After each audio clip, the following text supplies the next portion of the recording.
7 things people get wrong about the hymen. If you have a vagina, your knowledge about the hymen probably starts and ends with something about virginity. If you have a vagina, your knowledge about the hymen probably starts and ends with something about virginity. Or so the theory goes. Except it's not that easy. This thin membrane can tear from so many other things besides sexual intercourse. Some women may even be born without a hymen in the first place.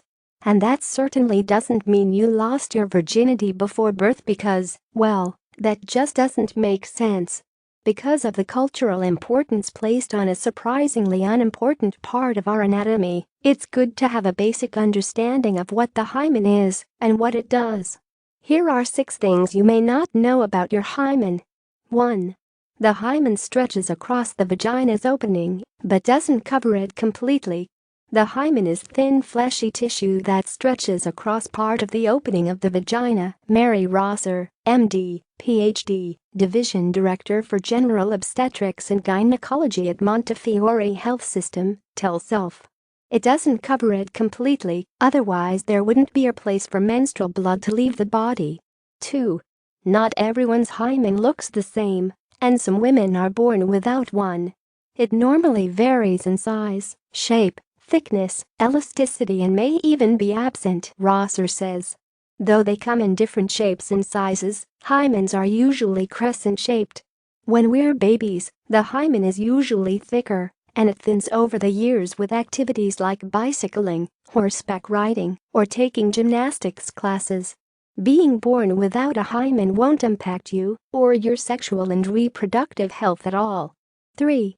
In fact, hymens don't have a known purpose. Just like your appendix and wisdom teeth, the hymen is a vestigial structure, meaning it doesn't really serve a specific physiological function.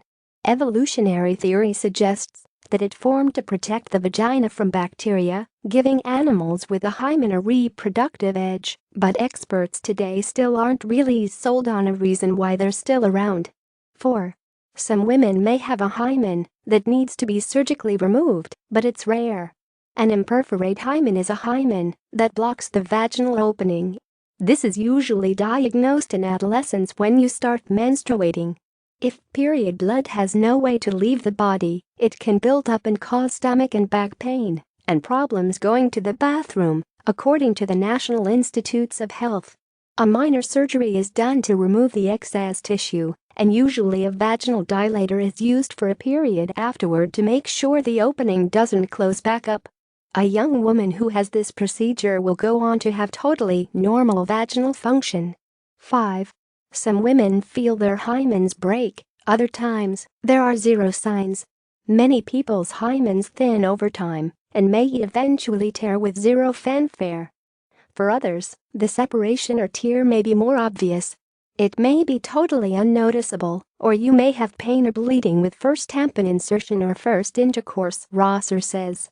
You're more likely to experience an obvious break if your hymen is thicker or more rigid and less stretchy. 6. Honestly, yours probably broke before the first time you had sex. If your hymen thinned over time, which many do, it may already be history before your first sexual encounter. Activities like biking, horseback riding, and gymnastics, plus using tampons and even masturbating, can all break your hymen, Rosser notes. And again, it may be completely unnoticeable when it happens. 7. Having sexual intercourse for the first time may hurt for reasons other than a broken hymen. A minor surgery is done to remove the excess tissue, and usually a vaginal dilator is used for a period afterward to make sure the opening doesn't close back up. Painful intercourse is fairly common for women anyway, and there are a handful of health conditions that can contribute to it. 5.